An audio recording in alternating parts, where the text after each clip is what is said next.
साप्ताहिक समाचार पत्र गदर के संदर्भ में निम्नलिखित कथनों पर विचार कीजिए।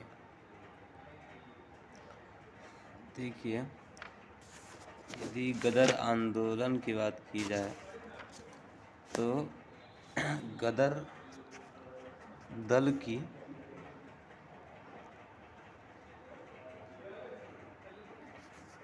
की स्थापना 1913 में हुई थी। कब हुई थी?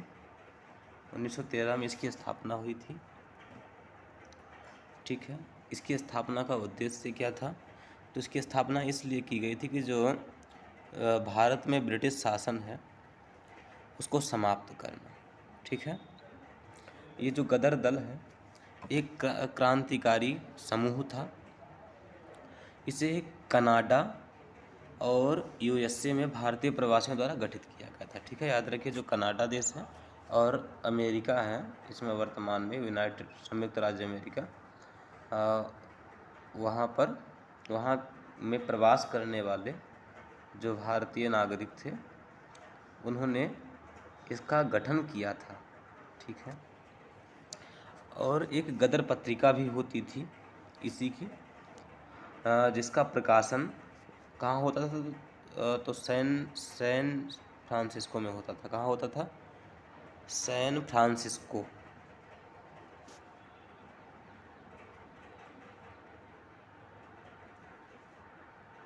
सैन फ्रांसिस्को में इसका प्रकाशन होता था। ठीक है, सैन फ्रांसिस्को में एक युगांतर आश्रम है। उस युगांतर आश्रम में इसका क्या होता था? इसका प्रकाशन किया जाता था। ठीक है, इसके संस्थापक की यदि बात की जाए तो इसके संस्थापक में सोहन सिंह भाखना हो गए, लाला हरदयाल जी हो गए। ये क्या थे? इसके संस्थापक थे। ठीक है, और इसी के तहत एक वैंकूवर में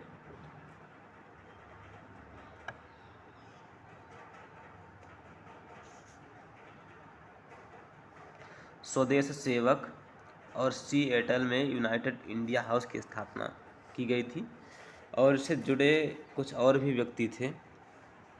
ठीक है, जैसे भगवान सिंह हो गए,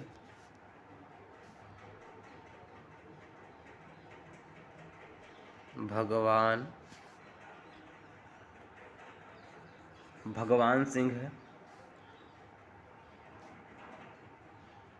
वरकतुल्लाह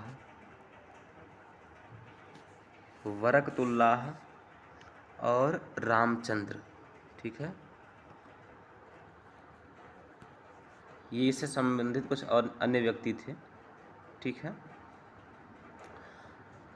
ये जो गदर पत्रिका थी, इस पत्रिका का प्रथम संस्करण जो था वह उर्दू में प्रकाशित किया गया था। ठीक है, और उसके बाद जो द्वितीय संस्करण आया, उस द्वितीय संस्करण से इसको गुरुमुखी में छापा जाने लगा। ठीक है, प्रथम संस्करण उर्दू में और दूसरे से गुरुमुखी में छपने लगा। ठीक है, गदर कार्यक्रम में क्या क्या शामिल थे? तो अधिकारियों की हत्या करना। ठीक है, जो ब्रिटिश अधिकारी होते थे उनकी हत्या करना, क्रांतिकारी और साम्राज्यवाद विरोधी साहित्य प्रकाशित करना। ठीक है, जो क्रांतिकारी साहित्य होते थे उन साहित्य को प्रकाशित किया जाता था। जो साम्राज्यवाद के विरोधी साहित्य होते थे उनको भी इसमें प्रकाशित किया जाता था। ठीक है, इनकी योजनाओं को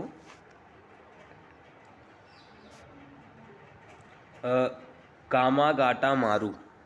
ठीक है, क्या? कामागाटा मारू प्रकरण तथा विश्व युद्ध के आरंभ से प्रथम विश्व युद्ध के प्रारंभ से इसको प्रोत्साहन मिला था। ठीक है, चलिए देख लेते हैं क्वेश्चन क्या कह रहा है। इसे सैन फ्रांसिस्को में युगांतर आश्रम से प्रकाशित किया जाता था।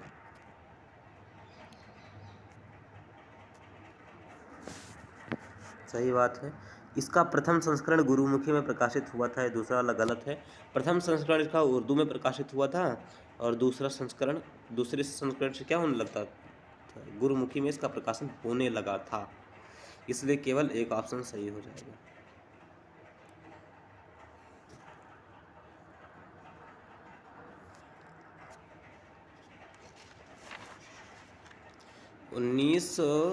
1946 में गठित भारत की अंतरिम सरकार के संदर्भ में निम्नलिखित कथनों पर विचार कीजिए।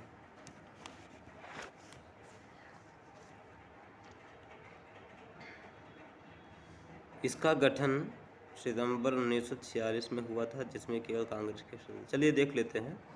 देखिए, जो अंतरिम सरकार है ना, इसका गठन 2 सितंबर को हुआ था। ठीक है, 2 सितंबर 1946 को इसका गठन हुआ था। ठीक है, और इसमें जवाहरलाल नेहरू की स्थायी अध्यक्षता थी। ठीक है, किसकी स्थायी अध्यक्षता थी? जवाहरलाल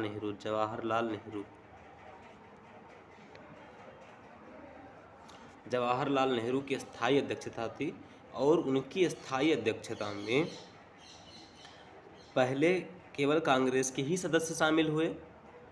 ठीक है, पहले इसमें जब शुरुआती दौर में जब इसका गठन हुआ तो इसमें केवल कांग्रेस के ही सदस्य शामिल थे। बाद में जो गवर्नर वेवेल उनके प्रयास से मुस्लिम लीग भी इसमें शामिल हो गई थी। ठीक है, मुस्लिम लीग से जैसे लियाकत अली जी हो गए और उसके अन्य सदस्य हो गए, ये सब इसमें शामिल हो गए थे। तो याद रखिए, इसका गठन 2 सितंबर में हुआ। स्थायी अध्यक्षता थी जवाहरलाल नेहरू जी की। सबसे पहले कांग्रेस के सदस्य ही शामिल हुए थे, बाद में वेवेल के प्रयास से, ठीक है, मुस्लिम लीग भी इसमें शामिल हो गई थी। चलिए देखते हैं क्वेश्चन क्या कह रहा है। इसका गठन सितंबर 1946 में हुआ था, जिसमें केवल कांग्रेस के सदस्य शामिल थे। सही बात है। राजेंद्र प्रसाद अंतरिम सरकार के वास्तविक स्थायी अध्यक्ष थे। दूसरा गलत हो जाता है। स्थायी अध्यक्ष यहाँ के कौन थे? पंडित जवाहरलाल नेहरू थे। और मुस्लिम लीग ने कभी भी अंतरिम सरकार में भाग नहीं लिया था, ये दूसरा भी गलत हो जाता है। ठीक है, मैंने आपको बताया कि वेवेल के प्रयास से मुस्लिम लीग ने भी बाद में भाग ले लिया था। तो 2 और 3 क्या है? गलत है। केवल एक ऑप्शन सही हो जाएगा, सी ऑप्शन हमारा सही है।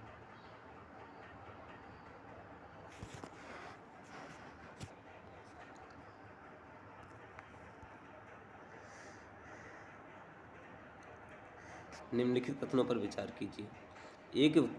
एक विख्यात संस्कृत विद्वान होने के बावजूद इन्हें भारतीय और पश्चिमी संस्कृति के सुखद मिश्रण का प्रतिनिधित्व करने के लिए जाना जाता है।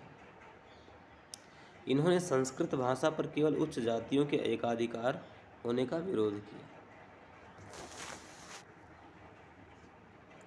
वे भारत में विधवा पुनर्विवाह के ध्वजवाहक थे। ठीक है, इन्होंने संस्कृत कॉलेज के प्राचार्य के रूप में भी काम किया। ठीक है, ये जो चर्चा हो रही है वो ईश्वर चंद्र विद्यासागर जी के बारे में चर्चा हो रही है। जो ये थे वो तो जो हिंदू विधवा विवाह है उसके प्रमुख प्रचारक थे। ठीक है, संस्कृत कॉलेज के प्राचार्य भी थे।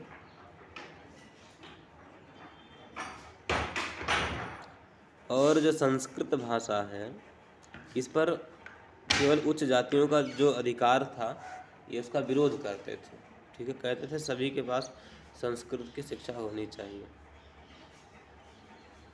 ये 1849 में स्थापित जो बेथुन कॉलेज है उस कॉलेज के सेक्रेटरी भी रह चुके थे।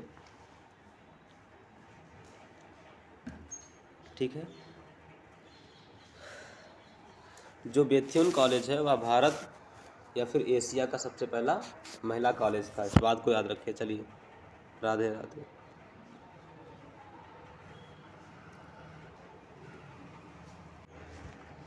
उपनिवेशवाद के आर्थिक आलोचकों ने होम चार्जेस को भारत से धन की निकासी के तरीकों में से एक होने पर बल दिया। निम्नलिखित में से कौन सा होम चार्जेस का सही वर्णन करता है? ठीक है, जो होम चार्जेस है, पहली बात देखिए, जो धन की निकासी का सिद्धांत है उस सिद्धांत को दादा भाई नौरोजी ने प्रस्तुत किया था। ठीक है, और यदि आर्थिक आलोचकों की बात की जाए तो उसमें दादा भाई नौरोजी, महादेव गोविंद रनाडे, रमेश चंद्र दत्त, गोपाल कृष्ण गोखले, जी सुब्रमण्यम अय्यर, ठीक है, जीबी जोशी, बाल गंगाधर तिलक और सुरेंद्रनाथ बनर्जी इत्यादि लोग शामिल थे। ठीक है। जो धन की निकासी का सिद्धांत है उसको दादा भाई नौरोजी जी ने प्रस्तुत किया था ब्रिटिश सरकार की निंदा करने के लिए। और इन लोगों ने क्या किया, भारत की पूंजी एवं धन का एक बड़ा हिस्सा ब्रिटेन के पास जा रहा है अथवा उसका बहिर्गमन हो रहा है, इस चीज़ को उन्होंने प्रकाशित किया। उसकी तरफ इन्होंने इशारा किया कि भाई ये लोग क्या कर रहे हैं, भारत से धन को ब्रिटेन में ले जा रहे हैं। ठीक है, कैसे ले जा रहे हैं, तो ये भारत में जो कार्यरत ब्रिटिश नागरिक हैं और सैन्य अधिकारी हैं उनको वेतन दिया जा रहा है, पेंशन दिया जा रहा है। ठीक है, उनको वेतन और पेंशन के माध्यम से क्या किया जा रहा है, जो धन पहुंचाया जा रहा है।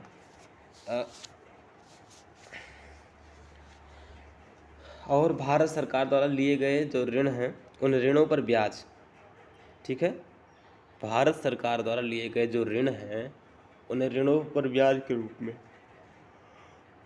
और भारत में ब्रिटिश पूंजीपतियों के लाभ के रूप में।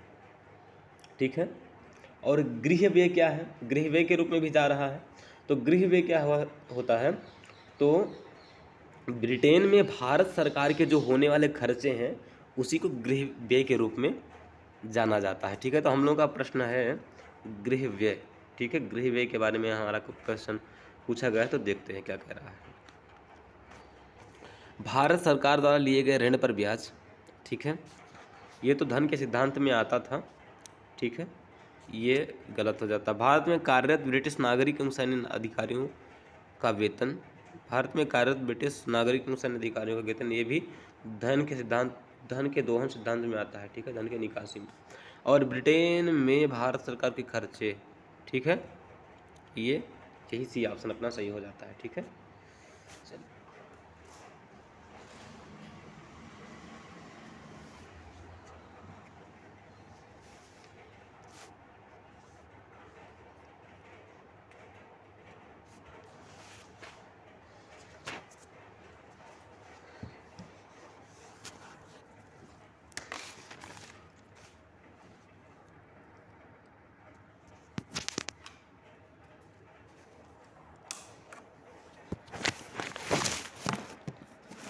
अगला क्वेश्चन है,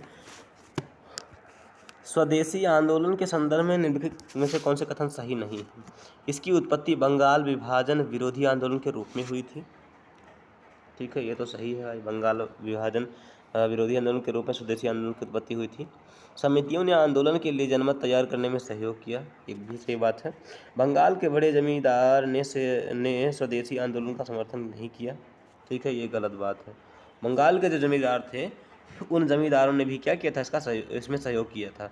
राष्ट्रीय आंदोलन में बड़ी संख्या में महिलाओं की भागीदारी यह पहली घटना थी, एकदम सही बात है। तो सी ऑप्शन हमारा सही हो जाता है। किंतु हम लोग स्वदेशी आंदोलन के बारे में पहले कुछ जानते हैं। स्वदेशी आंदोलन के बारे में थोड़ा सा समझते हैं पहले। ठीक है, देखिए, दिसंबर 1903 में, कब, दिसंबर 1903 में जो लॉर्ड कर्जन थे उन्होंने बंगाल विभाजन की घोषणा की। ठीक है, 1903 में क्या होता है कि लॉर्ड कर्जन बंगाल विभाजन की घोषणा करते हैं, और अक्टूबर 1905 में यह जो इनकी घोषणा होती है वो प्रभावी हो जाती है। ठीक है, 1903 में क्या करते हैं, बंगाल विभाजन की घोषणा करते हैं और 1905 में यह प्रभावी हो जाती है। ठीक है, तो इसके परिणाम स्वरूप क्या होता है, स्वदेशी एवं बहिष्कार आंदोलन प्रारंभ हो जाते हैं। ठीक है, स्वदेशी और बहिष्कार आंदोलन में क्या होता है कि अगस्त 1905 में, ठीक है, अगस्त 1905 में कलकत्ता के टाउन हाल में स्वदेशी आंदोलन की घोषणा तथा बहिष्कार पर प्रस्ताव पारित किया जाता है। ठीक है, कहाँ पर, कलकत्ता के टाउन हाल में स्वदेशी आंदोलन की घोषणा तथा बहिष्कार प्रस्ताव पारित किया जाता है।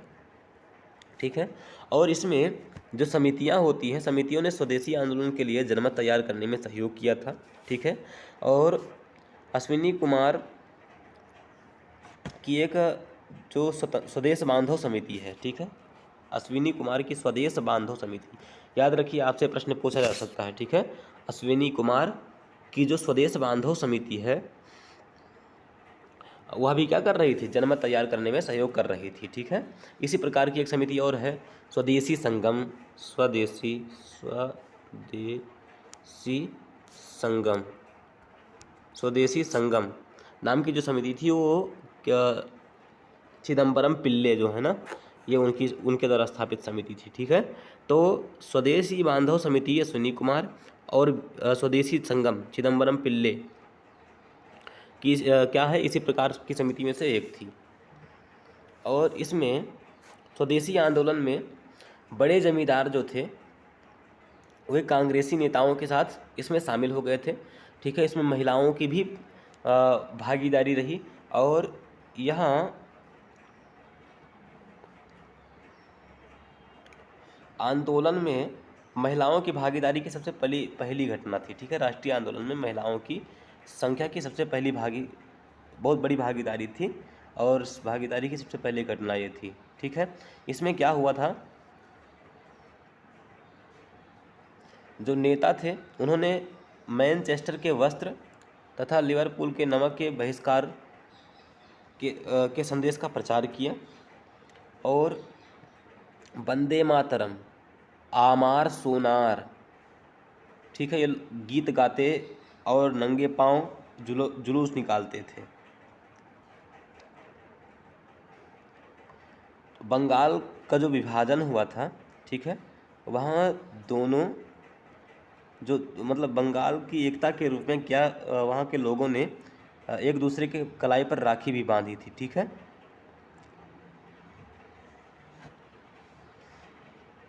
और जो पूना है, पूना में पूना प्लस बॉम्बे में इसका नेतृत्व तिलक जी कर रहे थे। पंजाब में इसका नेतृत्व लाला लाजपत राय कर रहे थे, वह अजीत सिंह कर रहे थे, ठीक है। दिल्ली में सैयद हैदर रजा कर रहे थे और मद्रास में चिदम्बरम पिल्ले इस आंदोलन का नेतृत्व कर रहे थे, ठीक है। बंगाल में बंगाल नेशनल कॉलेज की स्थापना की गई उसी समय, ठीक है। क्या की गई, Bengal national college, Bengal national college की स्थापना की गई और बंगाल नेशनल कॉलेज का प्राचार्य बनाया गया अरविंदो घोष को, ठीक है। किसको बनाया गया, अरविंदो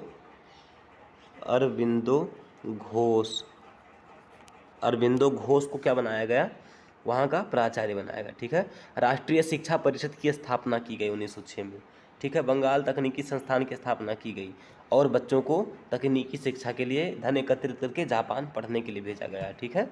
तो बहुत सी बातें थी इसमें, देखते हैं। चलिए, क्वेश्चन तो हम लोगों ने कर ही लिया है, अगला देखते हैं। पावना विद्रोह के संदर्भ में निम्नलिखित कथनों पर विचार कीजिए। पावना विद्रोह जो है वह पावना जिले में प्रारंभ हुआ था, ठीक है। पावना जिले के नाम पर इसका नाम क्या पड़ गया है, पावना विद्रोह पड़ गया है, ठीक है। यह आंदोलन जो था ये जमींदारों के विरुद्ध था। किसके विरुद्ध था, जमींदारों, ये जमींदारों के विरुद्ध आंदोलन था, ठीक है। यह 1870 से 80 के दशक में आंदोलन हुआ था।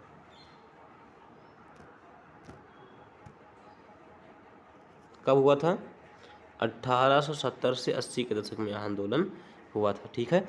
इस आंदोलन का कारण क्या था, तो कारण वही था, आप लोग जानते हैं कि जो जमींदार थे वो किसानों का शोषण किया करते थे, ठीक है। तो उनकी जो शोषण करने वाली आदतें थी उसी के कारण यह आंदोलन हुआ था, ठीक है। ये क्या करते थे, कानूनी सीमा से अधिक लगान वसूलते थे, ठीक है। मतलब लगान वसूलने की कोशिश करते थे, कानूनी सीमा तो थी ही और उससे अधिक ये लोग चाहते थे कि हम कमा लें।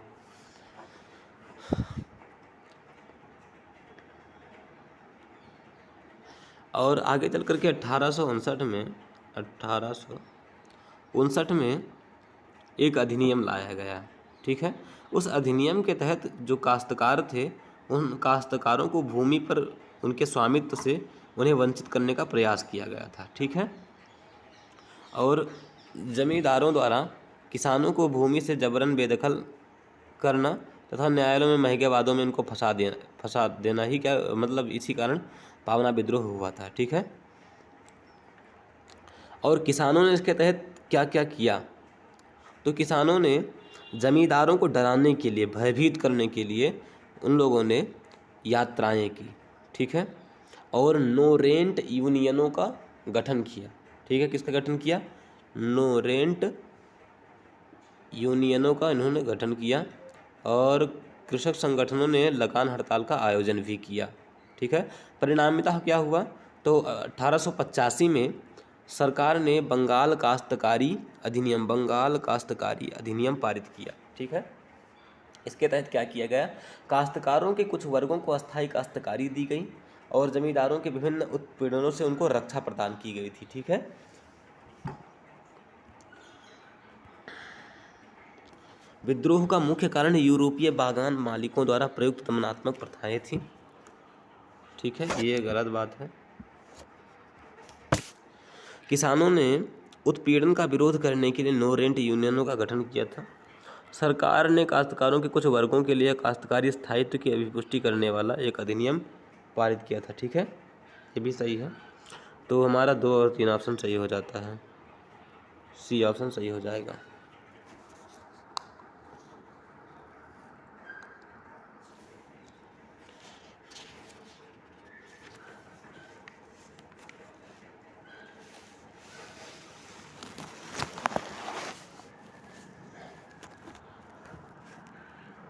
आधुनिक भारतीय इतिहास के संदर्भ में चाबी विवाद किससे संबंधित है, ठीक है। चाबी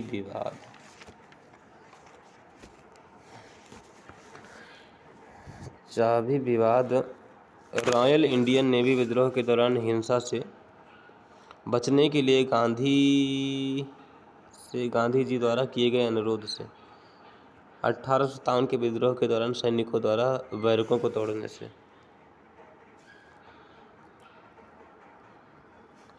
औपनिवेशिक सरकार द्वारा स्वर्ण मंदिर के तोषखाना का प्रभार बनाए रखने के प्रयास से, ठीक है। यही ऑप्शन हमारा सही हो जाता है, ठीक है। क्या हुआ था,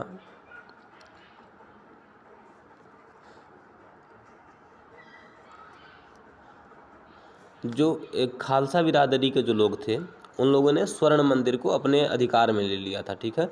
और अधिकार में जब उन लोगों ने ले लिया तो स्वर्ण मंदिर और जो अकाल तख्त था, ठीक है, उस अकाल तख्त का संचालन करने के लिए इन्होंने एक समिति बनाई।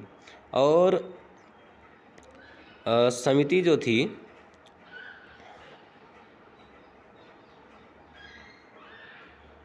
उस समिति इन्होंने नियुक्त की। और क्या किया, इन्हीं लोगों ने ब्रिटिश सरकार से एक प्रबंधक नियुक्त करने के लिए कहा, जिसे जो तोष खाना है, ठीक है, कोषागार, उसकी चाबियां इनको सौंपी जा सके, ठीक है। किंतु क्या हुआ, अमृतसर के जो जिला कलेक्टर थे, ठीक है, उनके द्वारा चाबियों को प्रबंधक से ले लिया गया और ज़बरदस्ती चाबियों को ले लिया गया, जिससे जो सिख थे पंजाब के वो आक्रोशित हो गए, ठीक है। और इसके बाद जो सिख थे उन्होंने एक आंदोलन प्रारंभ कर दिया, ठीक है। उसी को क्या कहा जाता है, तोष खाना चाबी विवाद के नाम से जाना जाता है, ठीक है।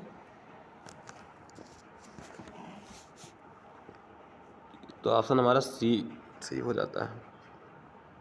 1854 के राज्य सचिव के एजुकेशनल डिस्पैच के संदर्भ में निम्नलिखित कथनों पर विचार कीजिए।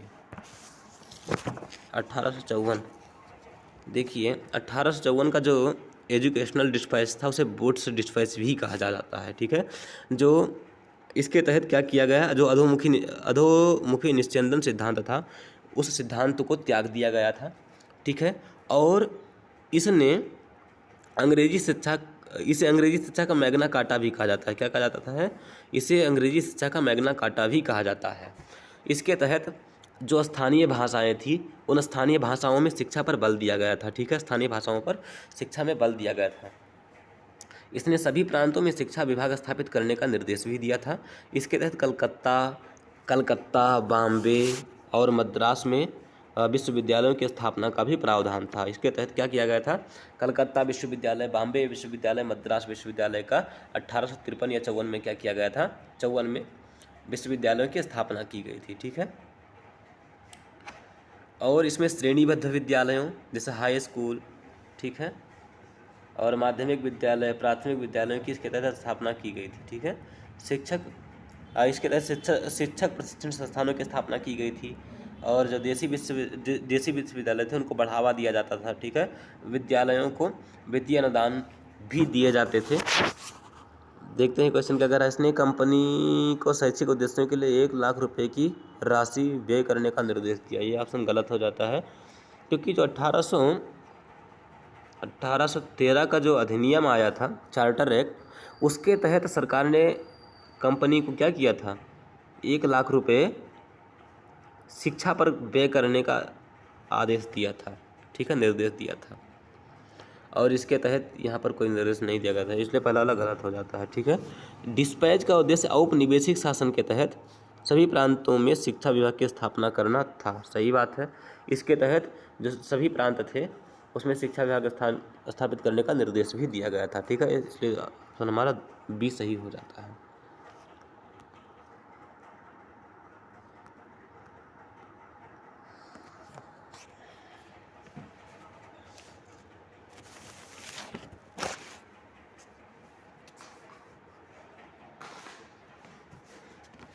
इस अधिवेशन में भारतीय राष्ट्रीय कांग्रेस ने गांधी इरविन समझौते का समर्थन किया और पूर्ण स्वराज्य के लक्ष्य को दोहराया।